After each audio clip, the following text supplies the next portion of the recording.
நாம் படிக்கிற பாடத்திட்டத்தில் அரசியலும் ஒரு பாடமாக இருந்தால் எப்படி இருக்கும்? நமக்கு இந்த அரசியல் பற்றி கொஞ்சமாவது தெரிஞ்சிருக்கும்ல. மாணவ மாணவியர்கள் அரசியல் என்பதை ஒரு பாடமாக கற்றுக்கொள்ளணும் அப்படின்னு தமிழக வெற்றிக் கழக தலைவராக இருக்கிற விஜய் சொல்லியிருந்தார். விஜய் சொன்ன ஒவ்வொரு வார்த்தையுமே செயல்படுத்திட்டு வர்றது தூத்துக்குடி அஜிதா அக்னல். ஏற்கனவே பூத் ஏஜென்ட் பற்றி விஜய் சொன்னதுமே அதை முதல் ஆளாக தன்னோட மாவட்டத்தில் பூத் ஏஜென்ட்டுகளுக்காக சிறப்பு வகுப்புகளை நடத்தியிருந்தாங்க.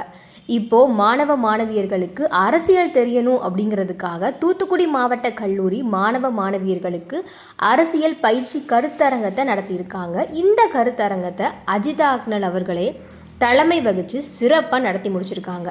கூட்டத்தோட கடைசியில் இந்த கருத்தரங்கில் கலந்துக்கிட்ட மாணவ மாணவிகள் தமிழக வெற்றிக் கழகத்திலையும் இணைஞ்சிருக்காங்க. ஏற்கனவே பொதுமக்கள் மகளிர்னு பலரை தன் பக்கம் ஈர்த்துட்டு வர்ற அஜிதா அக்னல் இப்போ கல்லூரி மாணவ மாணவிகளையும் தன் பக்கம் ஈர்க்க ஆரம்பிச்சிட்டாங்க.